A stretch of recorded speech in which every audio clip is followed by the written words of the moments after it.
নমস্কাৰ, মই দীপাঞ্জলীয়ে আপোনালোক সকলোকে পুনৰবাৰ স্বাগতম জনালোঁ দীপাঞ্জলীজ কিটচেনলৈ।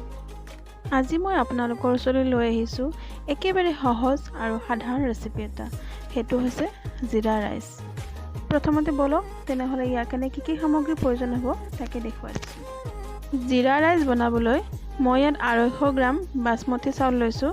চাউলকেইটা আধা ঘণ্টাৰ কাৰণে তিয়াই ৰাখি ডাঙৰ চামুচেৰে এচামুচ গোটা জিৰা লৈছোঁ, অকণমান জালুকৰ গুড়ি লৈছোঁ, গোটা গৰম মছলা লৈছোঁ, 2টা শুকান জলকীয়া লৈছোঁ, কেইখিলামান তেজপাত লৈছোঁ আৰু 2 চামুচ ঘি লৈছোঁ। প্ৰথমতে আমি চাউলকেইটা বইল কৰি ল'ম। তাৰ কাৰণে মই এটা কেৰাহীত পানী গৰম হ'বলৈ দিছিলোঁ। এয়া পানীখিনি উতলিছে। এতিয়া মই ইয়াত অকণমান ৰিফাইন দি দিছোঁ যাতে চাউলকেইটা বইল হোৱাৰ পিছত এটা এটা হৈ থাকে। ৰিফাইনখিনি দিয়াৰ পিছত এতিয়া আমি ইয়াত চাউলকেইটা দি দিলোঁ। এতিয়া চাউলখিনি অকণমান লৰাই দিছোঁ। এতিয়া মই ইয়াতে দিম গোটা গৰম মছলাখিনি। মই ইয়াত ইলাচি, দালচেনি, লং, জাবিত্ৰী লৈছোঁ। চাউলখিনি আমি সম্পূৰ্ণ বইল কৰি নলওঁ, আধাতকৈ অকণমান বেছি বইল কৰি ল'ম। এয়া আমাৰ চাউলকেইটা 80% বইল হৈ গৈছে। এতিয়া মই ভাতকেইটা পানীৰ পৰা উঠাই কিছু সময় ঠাণ্ডা হ'বলৈ থৈ দিম।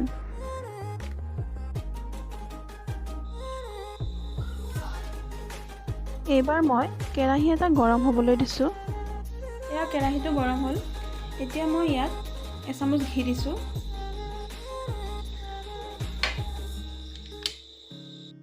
আৰু 2 চামুচ ৰিফাইন দিছোঁ। এতিয়া এইখিনি অকণমান গৰম হ'বলৈ দিছোঁ। তেলখিনি গৰম হোৱাত মই ইয়াত শুকান জলকীয়াকেইটা দি দিলোঁ, তেজপাতকেইটা দিলোঁ, ইয়াতে গোটা জিৰা। এয়া জিৰাকেইটা অকণমান ফ্ৰাই হ'ল। এতিয়া মই ইয়াত ভাতকেইটা দি দিম।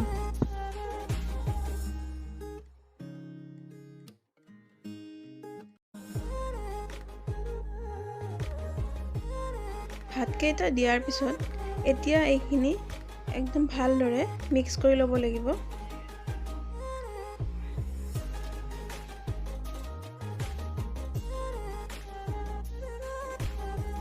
এতিয়া ইয়াত দিছোঁ মই সোৱাদ অনুসৰি নিমখ আৰু মই ইয়াত দিছোঁ একেবাৰে অকণমান চেনি, 1 টিস্পুন জালুকৰ গুড়ি দিছোঁ।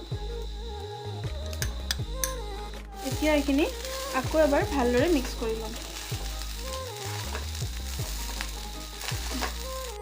আপোনালোকৰ যদি কেতিয়াবা চিম্পুল ভাত খাই আমনি লাগিছে তেনেহ'লে এনেদৰে জিৰা ৰাইচ একেবাৰে কম সময়তে আৰু একেবাৰে সহজকৈ বনাব পাৰে।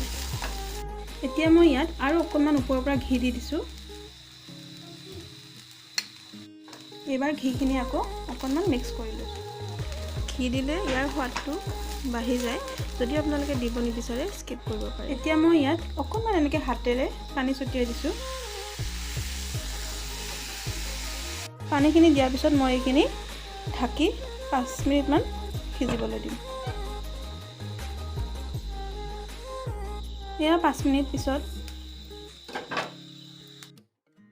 আমাৰ জিৰা ৰাইচ ৰেডি হৈ গ'ল। আপোনালোকেও এনেদৰে বনাই চাবচোন। বনাবলৈ সঁচাকৈ একেবাৰে সহজ হয় আৰু খাবলৈও টেষ্টি হয়।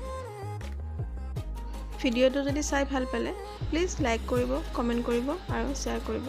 আৰু যিসকলে মোৰ চেনেলত নতুনকৈ আহিছে তেওঁলোকে মোৰ চেনেলটো ছাবস্ক্ৰাইব কৰি দিব। পুনৰ লগ পাম এটি নতুন ৰেচিপিৰে।